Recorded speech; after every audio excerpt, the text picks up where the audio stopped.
Look, I mean, credit where credit is due. These guys sat on their hands for too long when it comes to Israel and Gaza and the goings on there. But the Prime Minister has come out again today, making it very clear that we do not want Israel to enter Rafah, making it very clear. He was actually speaking quite clearly. So, credit where credit's due. It does. I mean, I'm genuinely not trying to pick holes in it. I'm not, because the correct words are coming out. It does feel a little bit like, okay, Israel, you need to sit on the naughty step for a while. It does feel a bit like that, but as I said, the correct words are coming out.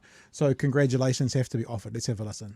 Yes, well, I've had conversations, obviously, after the press conference yesterday and through most of last night. But what I'd say to you is our position stands. We do not want to see Israel undertaking operations in Rafah.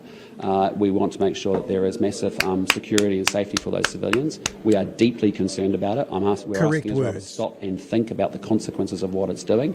And I think that's a bit that feels a little bit like time out. Israel, stop and think. Israel, stop and think. Stop and think about the consequences of what it's doing. And I think you've seen that consistently even expressed overnight when I looked at reports this morning. Yeah, you said that you hold concern, you don't want Israel, but they have launched airstrikes into Rafah. So do you?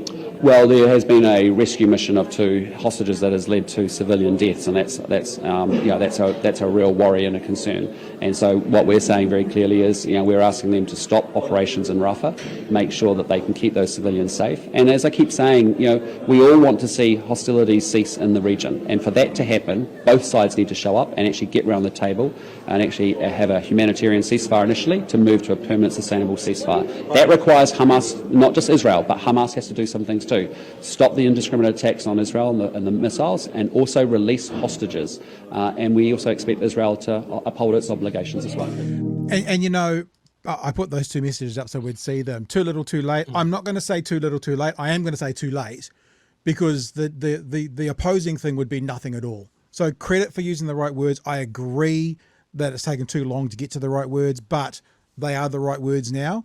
So too late for sure. I'm not going to say too little though, because if anything that any country does that potentially had the ability to put more pressure on, the last layer of pressure to save innocent lives, not just in Gaza, but also in Israel, but primarily in Gaza, because that's where they're being killed, then you got to applaud it. You got to say, even if it is too late, it's not too little, because too little would be nothing, and it's not nothing. That's where I would say, where I'd stand, Chewy.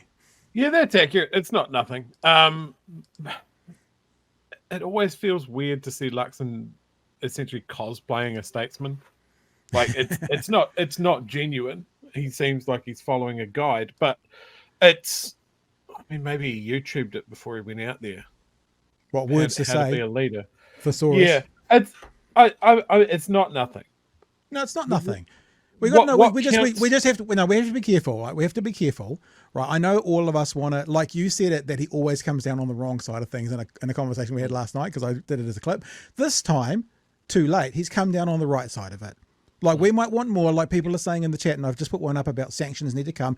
Don't disagree with that, but it's not nothing. Now, you might go, oh, Pat, you dick, you're sitting on the fence. And no, it's not nothing. I'm not going any further than that. There can now and should now be more, but it's not nothing. He has come down on the right side, albeit too late, but it is now on the right. It's like, if you've got a friend who supports the offender of whatever the crime is, and then they realize that that's the offender, and so they come and go, oh look, actually no, I'm supporting you now.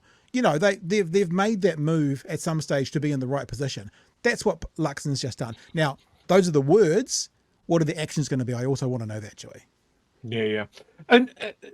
The other thing, and we'll never see this because this is behind the curtain or whatever, but if you're going to stand there and go, hey, look, we're not happy about this and Israel should do this, I hope that they have at least discussed, either just here in New Zealand or with the other countries saying a similar thing, of like, what if they don't stop?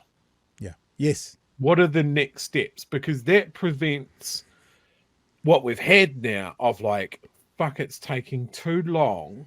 And people are noticing that it's taking too long. Yeah. So it could be sanctions. It could be UN action. It could be throwing our weight behind the International Criminal Court case again. But yeah, we Israel is no friend of New Zealand.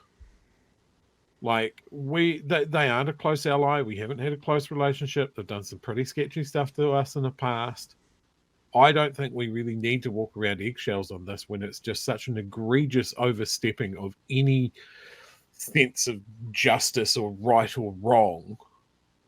The massive overreaction that it was a couple of months ago is still the massive overreaction now. Like I saw a figure of 12,000 children. Yeah, like and that's mind-boggling. That is World Series leader, war crime, genocide sort of stuff. And getting them to stop is one thing, but what are the next steps? Yeah, no, and I agree with you. So look, I'm not giving Luxon a pass. Right, he's sorted now. No, nothing to worry about. Today, he's made the right words. I mean, some people are being a little bit ridiculous on what we should do next, but maybe put it out there, get the Māori battalion involved again. Maybe not. But yeah, I think now, because it's, I mean, like, you think about it, he talks about maybe he doesn't talk about it, but he's talked about it as the great negotiator. This is basically, you've put your offer out there, which is, come on, pull your head in, Israel. If the other party rejects your offer, there needs to be something else.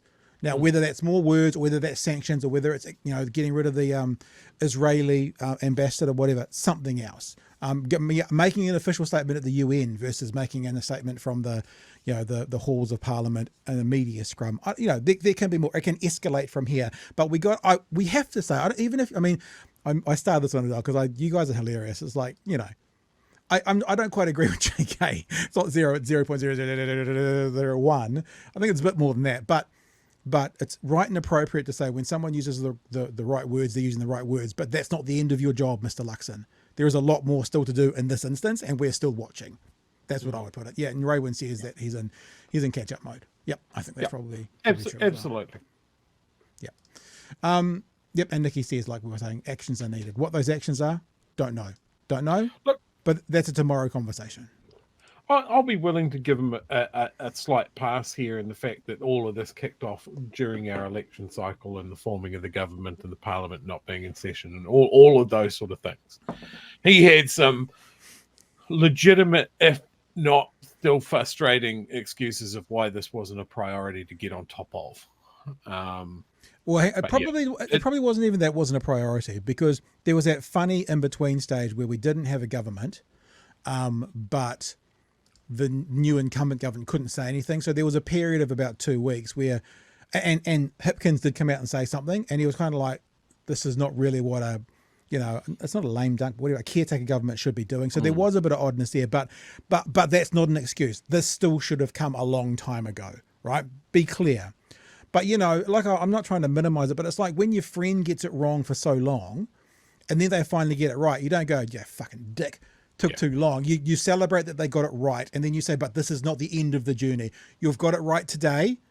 What next? That's as far as I'm prepared to go. You got it right today. What next?